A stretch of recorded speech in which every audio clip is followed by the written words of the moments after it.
The call came on a crisp autumn morning, a year after the last known sighting. It wasn't the park rangers, nor was it the determined volunteers who had spent months scouring the treacherous terrain. It was a team of unassuming biologists, deep in a remote, high-altitude section of Olympic National Park, who stumbled upon something that would forever alter the narrative of a young man's disappearance. What they found, and where they found it, will challenge everything you thought you knew about wilderness survival and the mysteries it can hold. Stay with us until the very end to uncover the truth behind this baffling case. And while you're here, let us know in the comments, where are you watching this video from? Alex Thorne was not your typical thrill-seeker. He was a man of quiet intensity, an accomplished wildlife photographer whose lens sought not just beauty, but the raw, untamed spirit of the natural world. His camera bag was an extension of his being, as familiar and necessary as the beat of his own heart. For years, the sprawling ancient wilderness of Olympic National Park had been his sanctuary and his muse. Its dense primeval forests, its jagged snow-capped peaks, and its elusive creatures called to him with a siren song only he seemed to truly hear.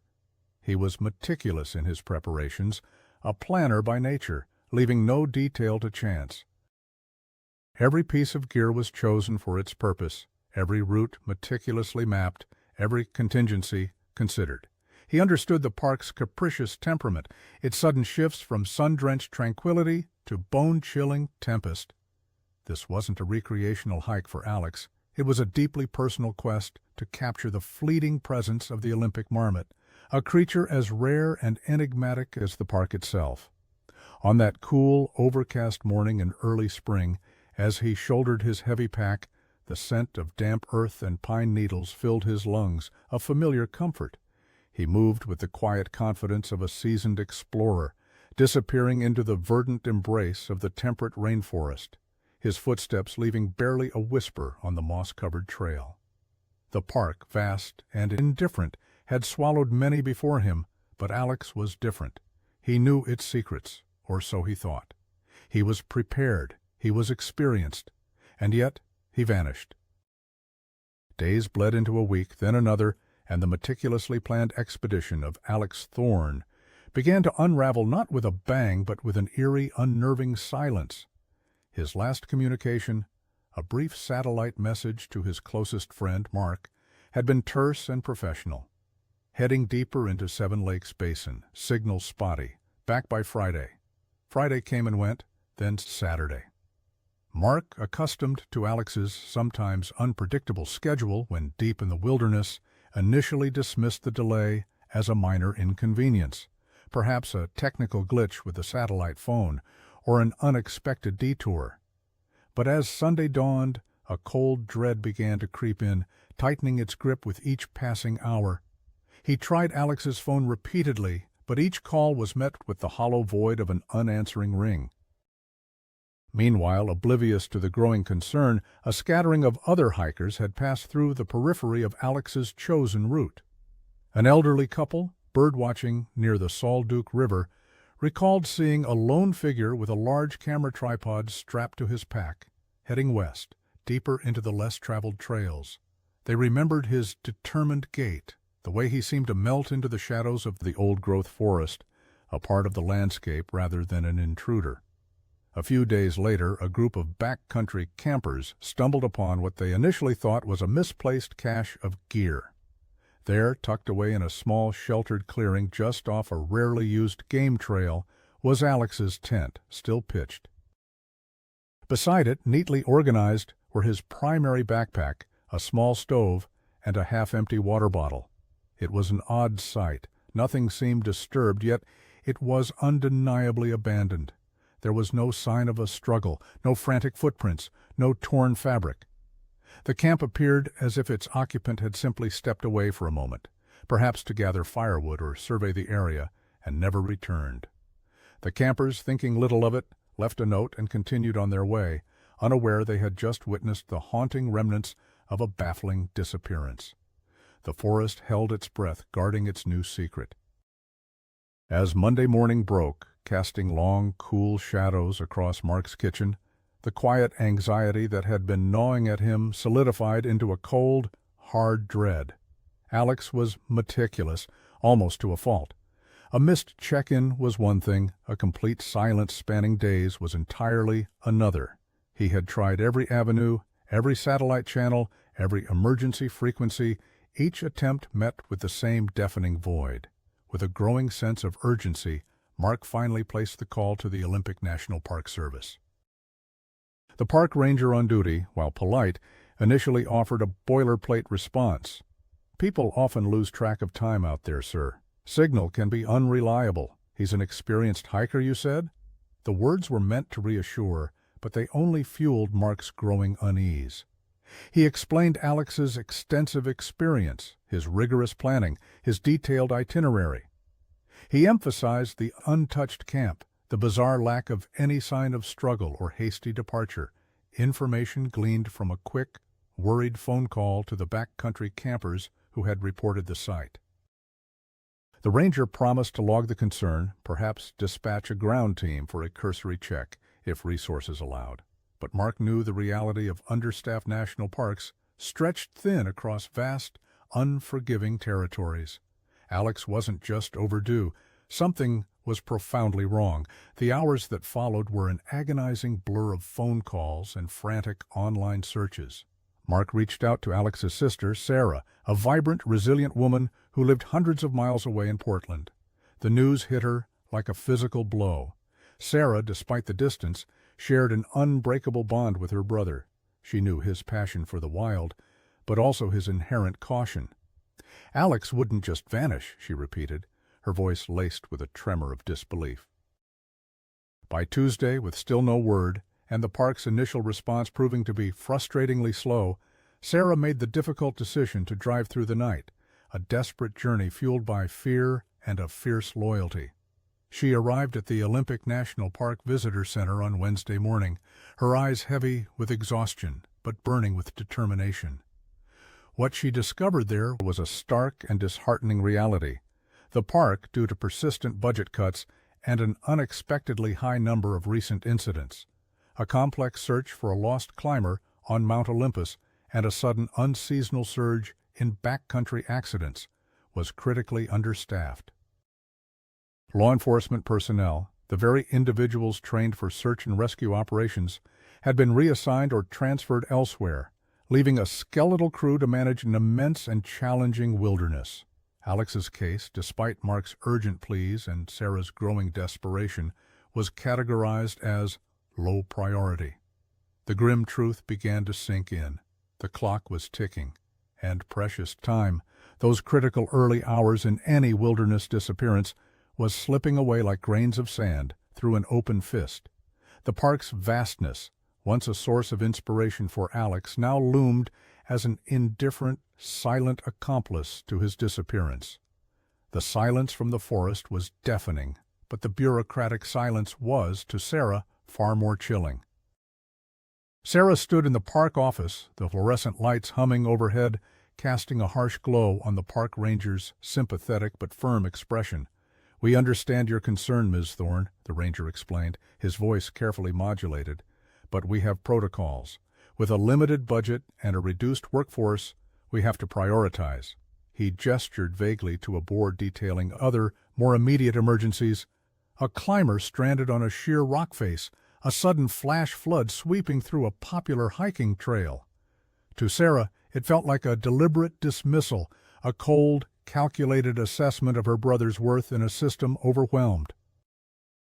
The idea that Alex, a man who lived and breathed the wilderness, could be relegated to a low-priority case, while every passing minute chipped away at the precious window for a successful search, ignited a furious desperation within her.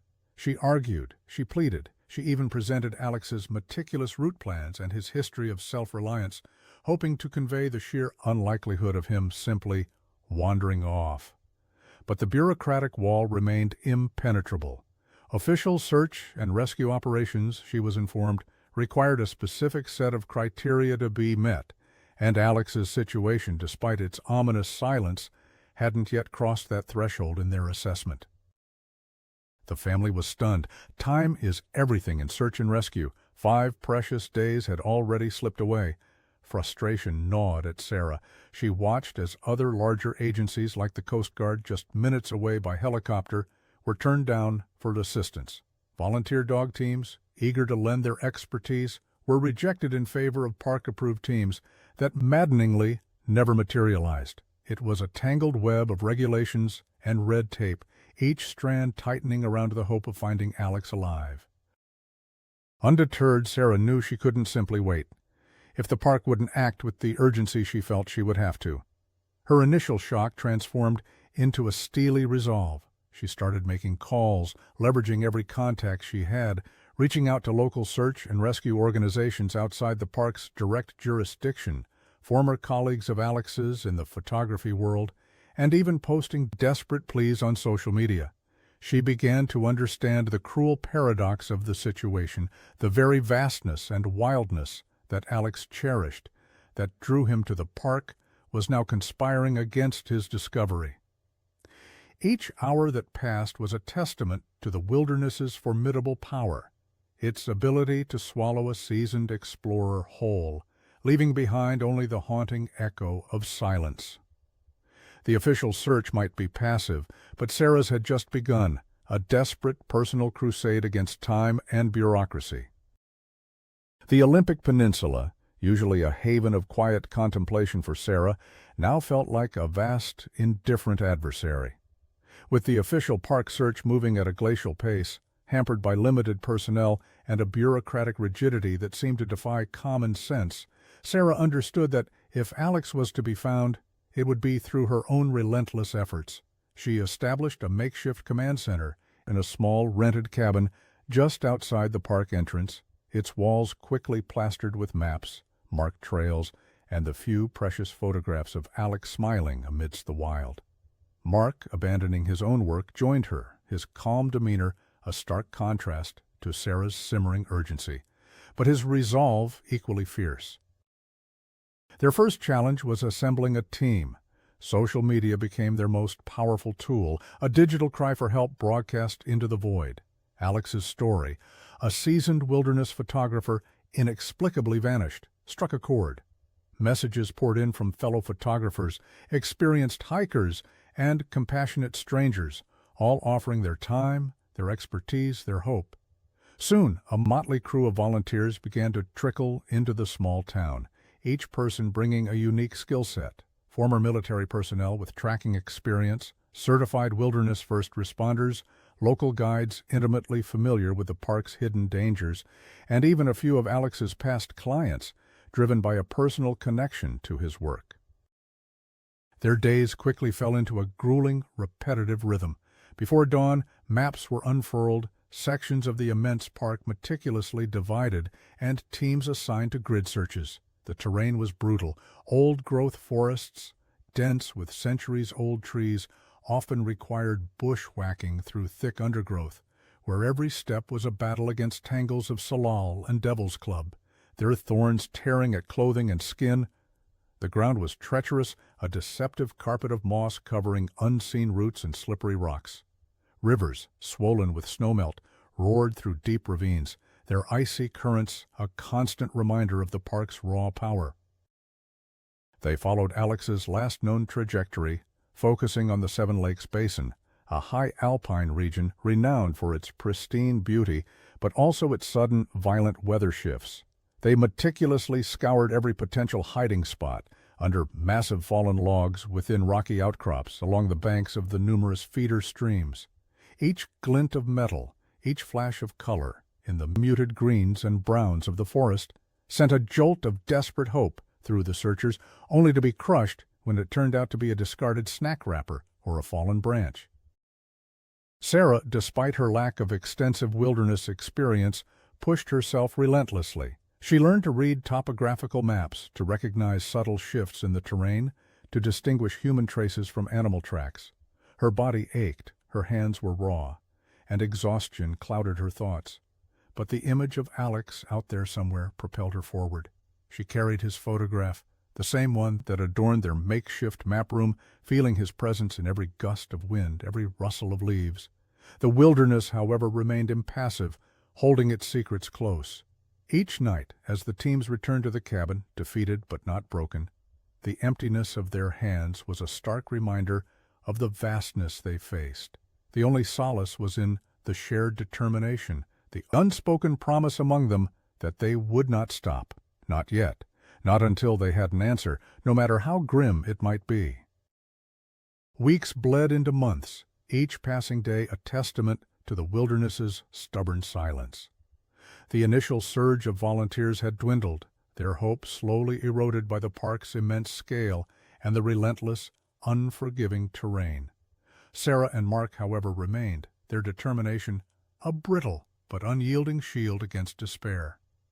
They continued their systematic grid searches, their bodies aching, their minds haunted by the ghost of what-ifs. Yet, as the traditional avenues of search yielded nothing, the fringes of the investigation began to offer strange, almost imperceptible whispers. One afternoon, a local trapper, an old man named Silas, who had spent his entire life in the shadow of the Olympics, approached Sarah at the cabin. He spoke in a low, gravelly voice, his eyes sharp and weathered, reflecting the wisdom of a lifetime spent observing the subtle shifts of the forest. He hadn't seen Alex, but he had noticed something peculiar in an area far removed from Alex's reported route, a section of old-growth forest near the forgotten trail leading to the remote Lost Peak. Silas described unusual prints, larger than any he'd seen from the local cougar population, yet undeniably feline. He'd dismissed them at first, attributing them to a particularly large male, but something about their stride, their almost deliberate placement, had stuck with him. They didn't appear to be hunting tracks. They seemed purposeful, like someone or something was moving with a singular, unhurried intent. Sarah, desperate for any new information, however tenuous, marked the location on her map, a faint flicker of intrigue piercing the gloom. A few days later, another odd report surfaced, this one from a group of experienced birdwatchers who had spent a week deep within a secluded valley known for its elusive raptors. They recounted hearing a series of strange, rhythmic thumping sounds during the night, not the familiar sounds of falling timber or distant thunder. It was low, resonant, and seemed to emanate from the ground itself, as if something massive were being slowly, deliberately moved. They had dismissed it as a localized tremor, or perhaps a distant rockfall, but the sound had been distinct, almost musical in its cadence, and had left them with an unsettling feeling. When Sarah spoke with them, their recounting of the strange phenomenon, combined with Silas's earlier observation, sparked a new, unsettling current in her mind. These weren't the typical sounds of a lost hiker, nor the obvious signs of an animal attack. They were anomalies, threads that didn't fit the established narrative of a simple disappearance.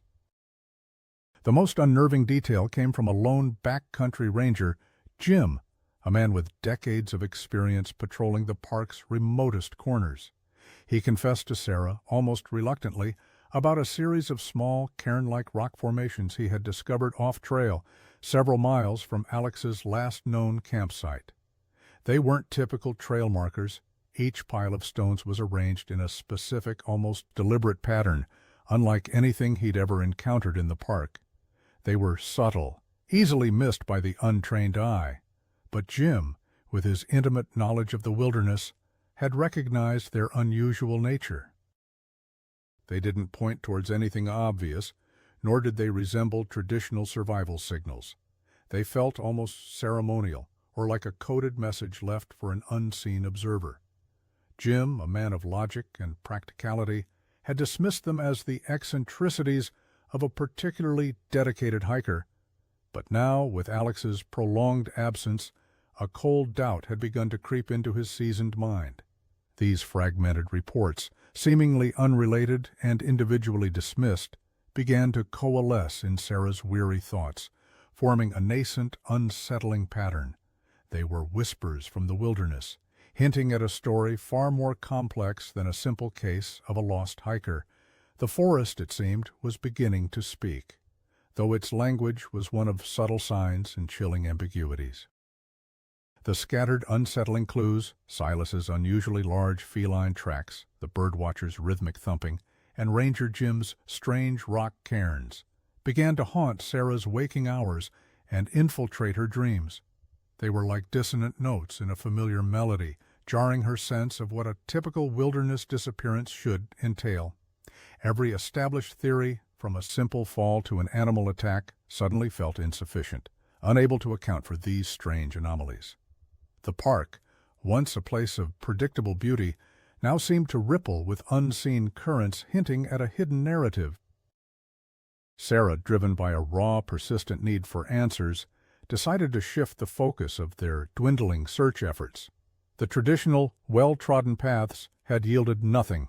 Now they would venture into the less explored, more remote corners of the park, guided by these unsettling whispers.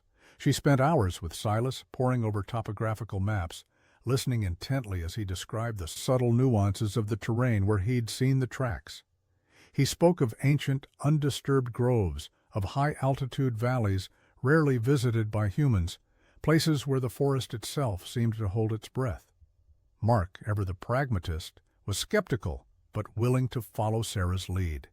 He saw the logic in exhausting every possibility, even if it felt like chasing shadows. Their small team, now comprised of only the most dedicated volunteers, a retired search and rescue veteran named Eleanor, whose quiet wisdom was a source of comfort, and a young, eager tracker named Liam, with an almost uncanny ability to read the forest floor, began to venture into these previously unexplored territories. The challenges were immense. These areas were far more treacherous, demanding grueling climbs over jagged scree fields and careful navigation through dense, almost impenetrable thickets of brush. The weather, fickle and unpredictable, became another adversary, unleashing sudden squalls of rain and chilling winds that threatened to turn exposed ridges into frost-bitten traps. As they pushed deeper, a new kind of tension settled over the group. It wasn't just the physical exhaustion or the constant worry about Alex. It was the unsettling feeling that they were treading on the edge of something unknown. Liam, with his keen eye, found what he believed were faint impressions of Silas's described tracks, larger than any cougar, leading into a gully that looked as though it hadn't seen human footsteps in decades. Eleanor, a woman who rarely spoke unless she had something significant to say, pointed out subtle alterations in the natural landscape near the rock cairns that Ranger Jim had mentioned, small, almost imperceptible disturbances in the moss and undergrowth that suggested repeated, careful passage, not random wandering. The rhythmic thumping, initially dismissed by the birdwatchers, took on a new, ominous significance. Was it a natural phenomenon, amplified by the valleys, or something else entirely? Sarah found herself listening more intently to the subtle sounds of the forest, no longer hearing just the wind or the rustle of leaves, but straining for anything that might break the natural rhythm. Hope, once a bright burning flame, had transformed into a flickering ember, kept alive by these tantalizing yet deeply unsettling anomalies. They weren't answers, but they were certainly not nothing. They suggested a story unfolding beyond the familiar tragedy of a lost hiker, a narrative woven into the very fabric of the wilderness itself, waiting to be deciphered. The shifting landscape of their search reflected the shifting landscape of their hope. From a desperate plea for a lost person to a reluctant, terrifying dance with an unfolding mystery. The more Sarah and her small, dedicated team explored the remote sections hinted at by Silas and Ranger Jim, the more a profound unease settled upon them. It wasn't just the physical toll of navigating the untamed wilderness. It was the growing sense of an unseen force at play, a subtle distortion of the familiar. The large, enigmatic feline tracks that Liam occasionally confirmed were never accompanied by the typical signs of a predator's hunt. No disturbed foliage from a stalk, no frantic claw marks on trees, no scattered fur or bone. Instead, they seemed to simply pass through, leaving a deep, almost deliberate imprint on the soft earth. This was not a hungry beast. It was something else, something moving with an almost unnatural purpose. The rhythmic thumping that the bird watchers described echoed in Sarah's mind as they ventured deeper into the high valleys. One afternoon, As a thick mist descended, muffling all sound, Liam suddenly stopped, his hand raised for silence. Through the swirling fog, a low, resonant thud vibrated through the ground beneath their feet. It was faint at first, then grew stronger, a slow, deliberate percussion that seemed to emanate from the very heart of the mountain. It wasn't the violent roar of a rock slide, nor the distant rumble of thunder. It was too regular, too intentional. The sound evoked a primal fear, a sense of something ancient and immense stirring beneath the earth. Eleanor, usually stoic, visibly tensed, her gaze darting through the mist as if trying to locate an invisible source. They couldn't pinpoint it, but the sound was undeniably real, an unsettling counterpoint to the wild's natural symphony. It seemed to pulse, a heartbeat from the mountain's core, hinting at a hidden operation or a force beyond their comprehension. The rock cairns, in particular, became a source of deepening mystery. As Jim had described, they weren't typical markers. Sarah and Liam found several more, strategically placed in almost inaccessible locations, often on the edges of sheer drops or hidden within dense ancient groves. Each pile of stones, while seemingly simple, possessed a strange, almost architectural precision. They weren't just haphazardly stacked rocks. They were balanced with an almost artistic intent, their forms hinting at a subtle code. They didn't point in any obvious direction, nor did they signify a hidden cache. Instead, they felt like breadcrumbs leading to a destination not of human design, or perhaps a message left for a very specific, non-human recipient. Liam, with his tracking expertise, discovered that subtle disturbances around the cairns, flattened moss, displaced pebbles, suggested that not just humans but something else, something large and heavy, had also passed through these sites. The soil around some of them showed signs of repeated, deliberate movement, as if heavy objects had been dragged or placed there, yet no discernible tracks or vehicle marks were evident. This suggested a method of transport beyond conventional means, something that left minimal, almost supernatural traces. The more they found, the less sense the entire situation made. Alex was an experienced outdoorsman. He wouldn't simply vanish, leaving behind such bizarre, contradictory clues. The wilderness was vast, but it rarely acted with such deliberate, unsettling ambiguity. These were not the signs of a lost person, nor even of a simple accident. They hinted at a larger, more intricate story, a clandestine activity perhaps, or an encounter with something profoundly inexplicable. Each discovery was a step closer to understanding, yet each step also plunged them deeper into a chilling uncertainty. The air itself in these remote valleys seemed to thicken with a sense of unease, as if the forest was a silent witness to something truly extraordinary and terrifying. The natural world in this isolated corner was no longer merely a backdrop. It was an active participant in a chilling, unfolding drama that seemed to defy all logical explanation.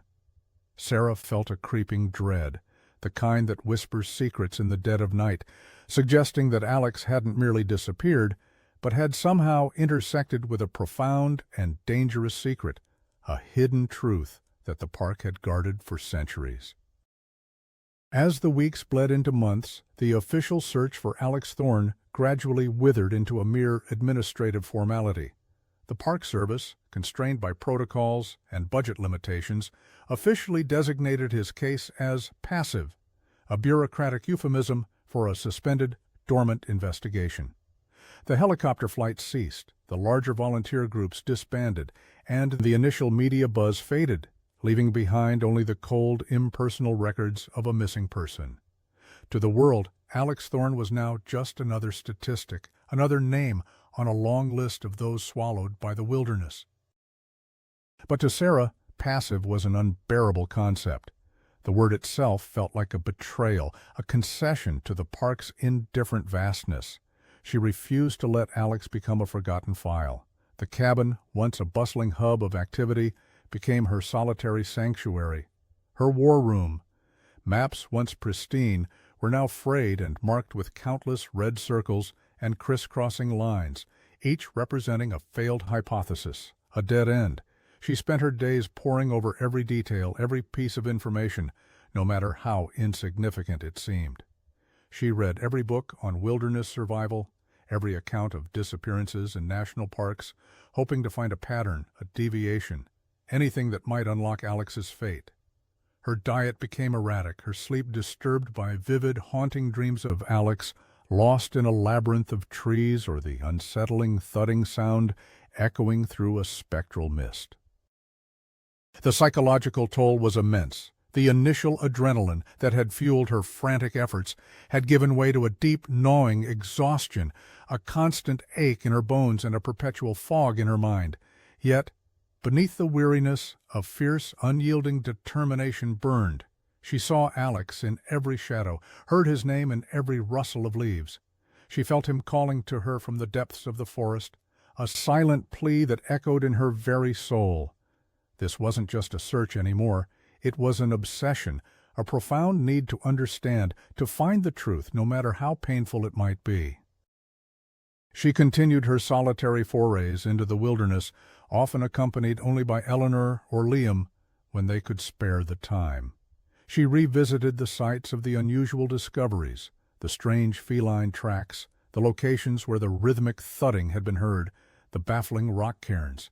She'd sit for hours by the cairns, tracing their lines, trying to decipher their silent language, convinced they held a clue, a message only Alex could have left. The raw beauty of the park, which her brother had so passionately captured, now felt menacing, its silence no longer peaceful, but heavy with unspoken secrets. Every gust of wind seemed to carry a whisper, every creaking branch a groan of hidden truths. The local community, while sympathetic, often looked at her with a mixture of pity and concern. They understood the grief, but few grasped the depth of her conviction that something extraordinary, something beyond a simple lost hiker scenario, had occurred. Their well-meaning advice to move on or accept the inevitable only strengthened her resolve. How could she move on when the earth itself seemed to be holding its breath, guarding a secret that involved her brother? Alex hadn't just disappeared, he had become entwined with a profound mystery, and Sarah, whether she liked it or not, was now inextricably bound to it.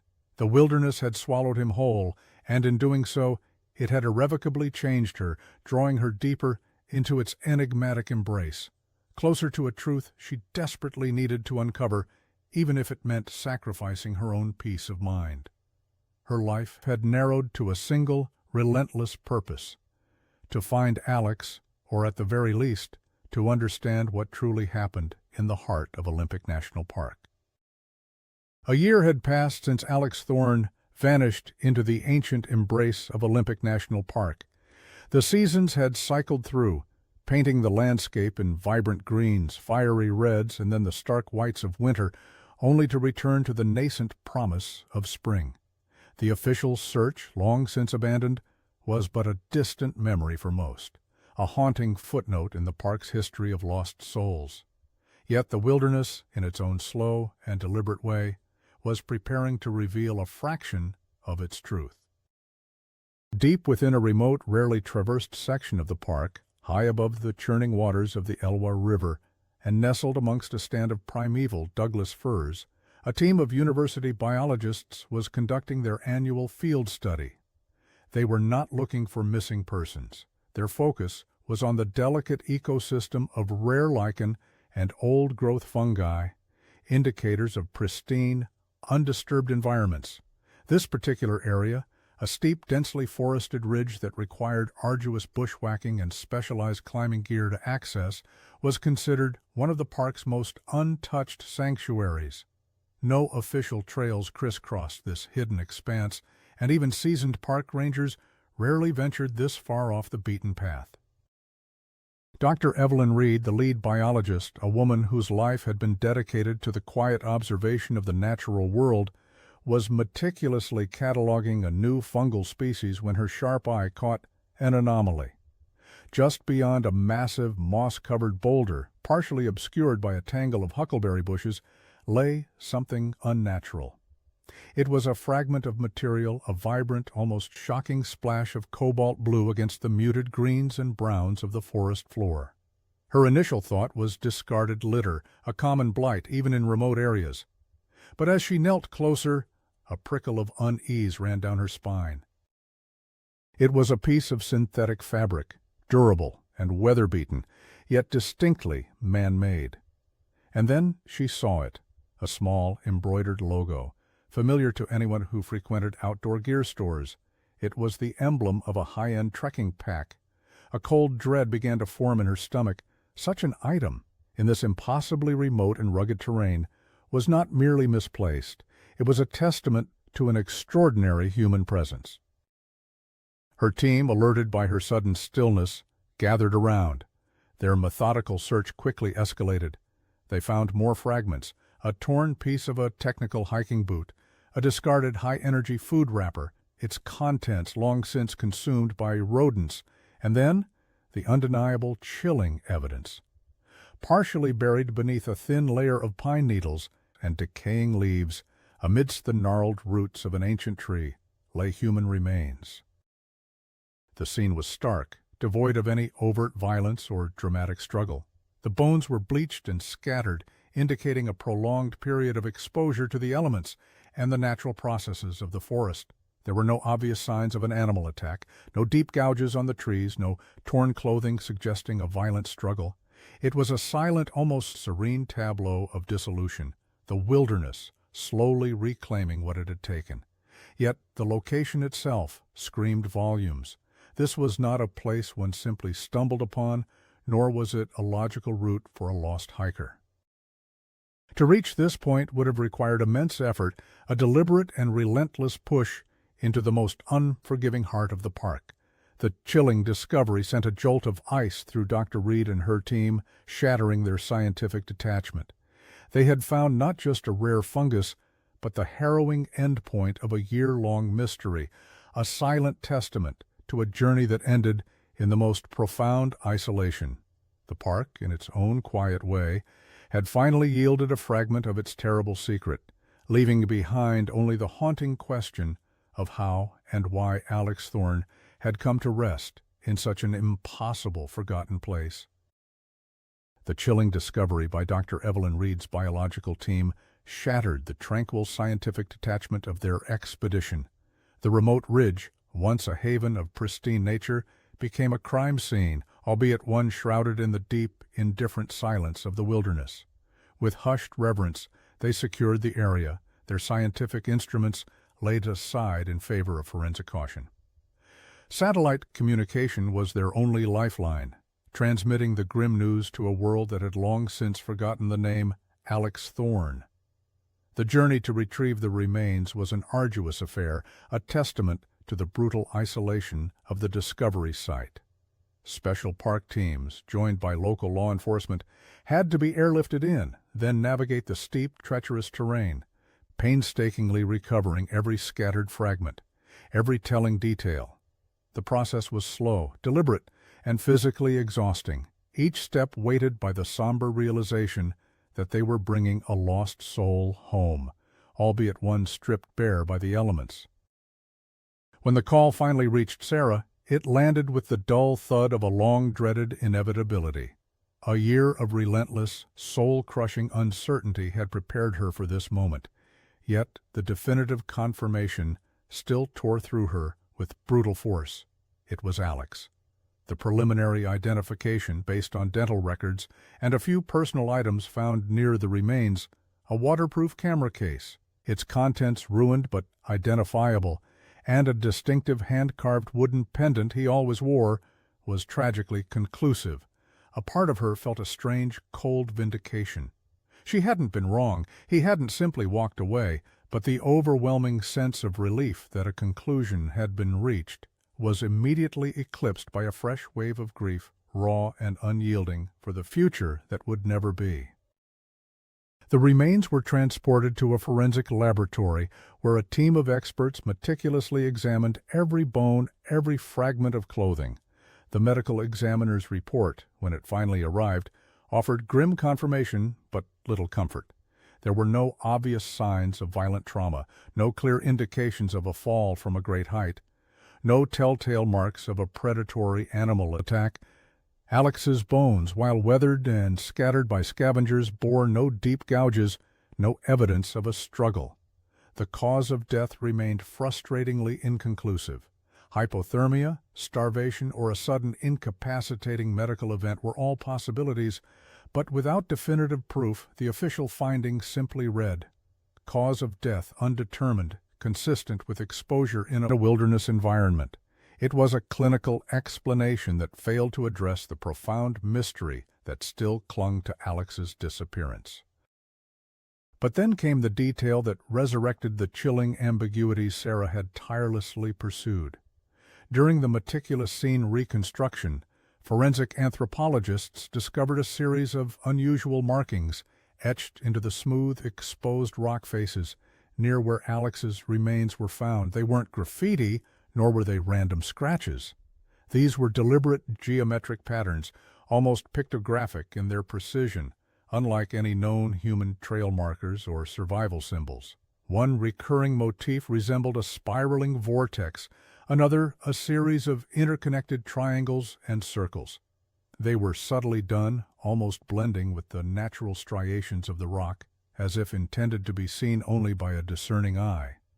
They were also undeniably fresh, appearing relatively recently carved, perhaps even close to the time of Alex's demise.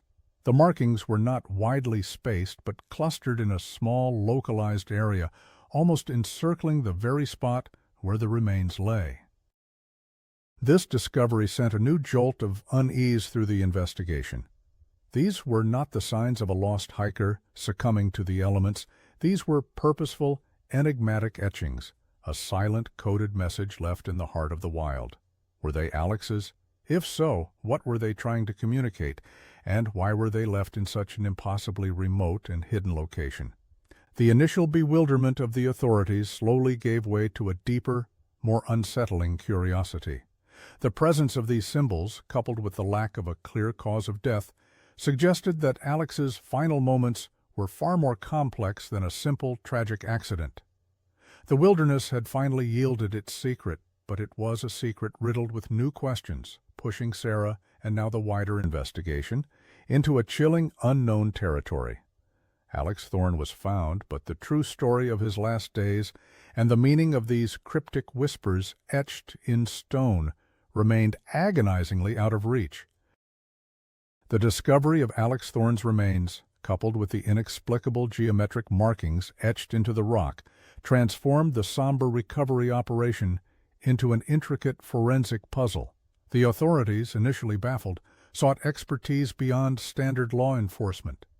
A team of specialists was assembled, including a highly regarded ethno-archaeologist with a background in ancient symbolism and an environmental forensics expert from a renowned university, both flown in to analyze the peculiar scene.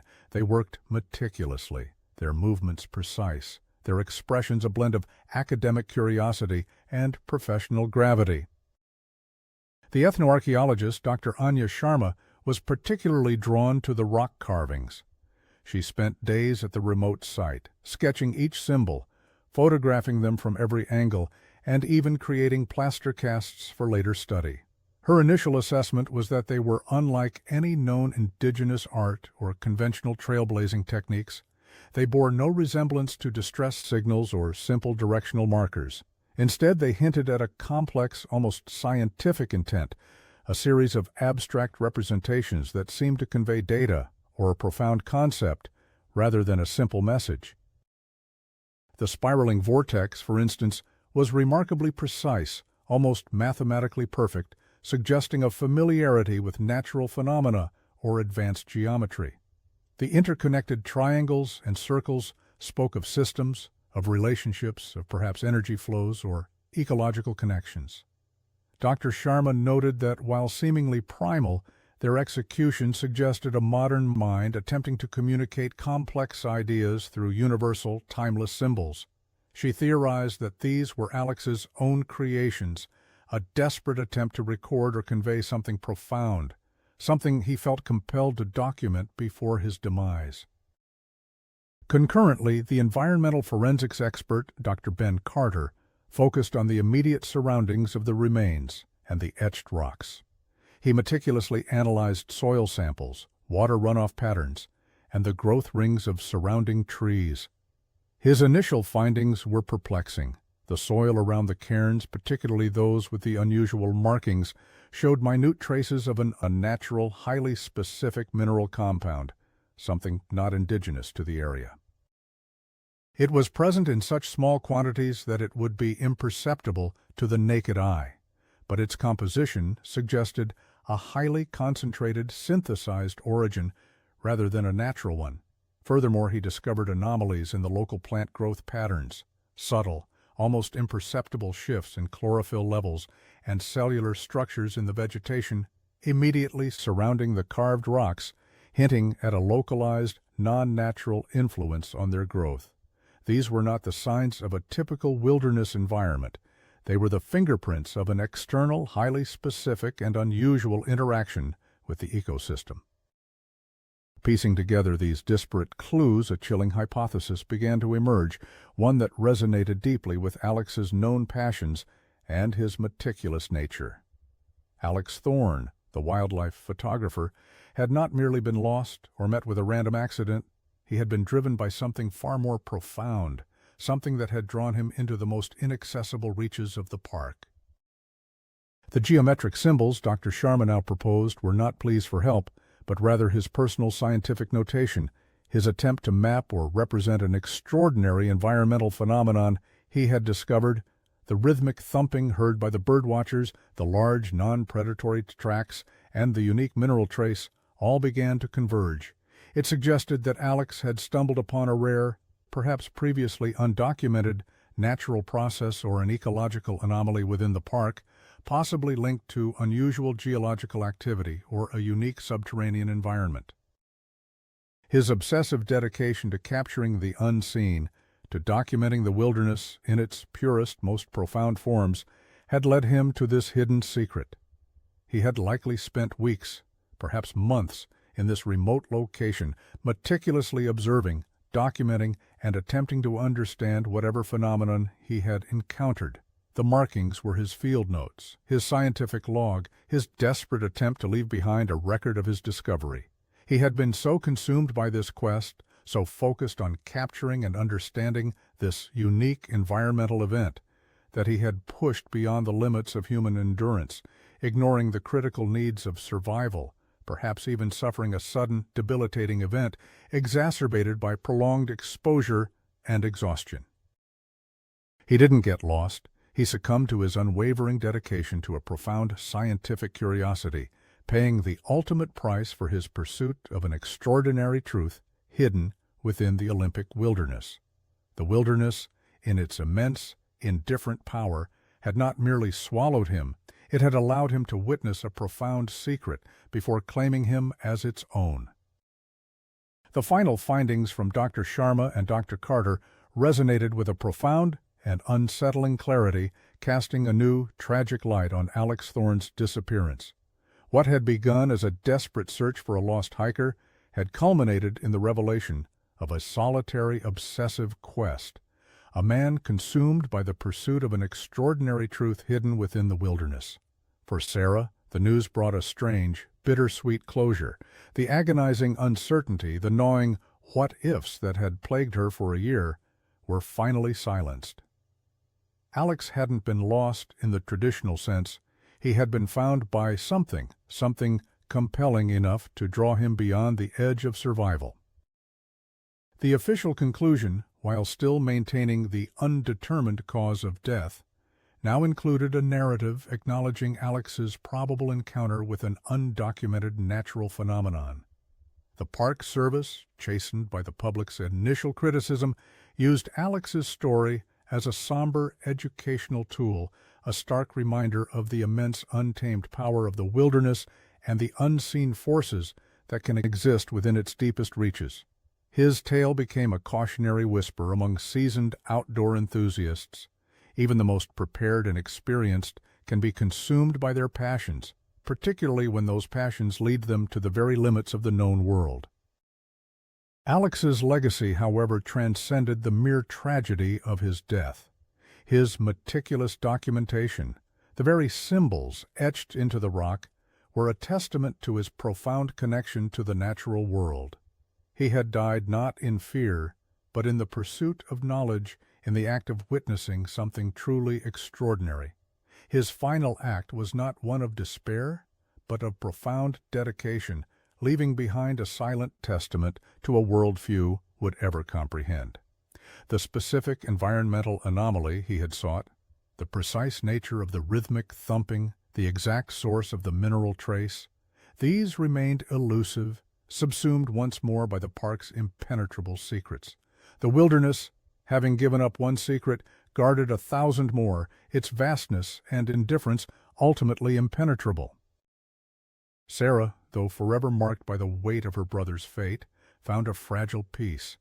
The Olympic National Park, once a symbol of her agonizing uncertainty, now represented the ultimate expression of Alex's spirit.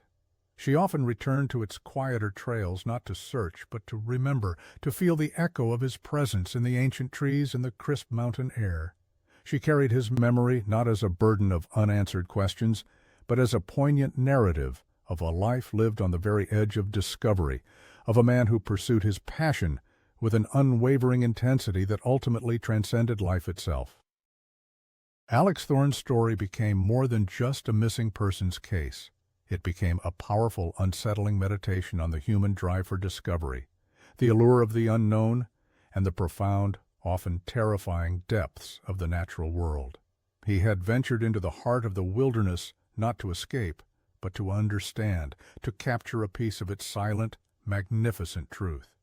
And in its own immutable way, the Olympic National Park had both granted him his wish and claimed him forever, leaving behind only the haunting whispers of a world beyond human comprehension. The greatest mysteries, it seemed, were not just about what happened to a person, but about what they sought, what they yearned for, and what forces, seen or unseen, drew them inexorably towards their ultimate destiny in the wild.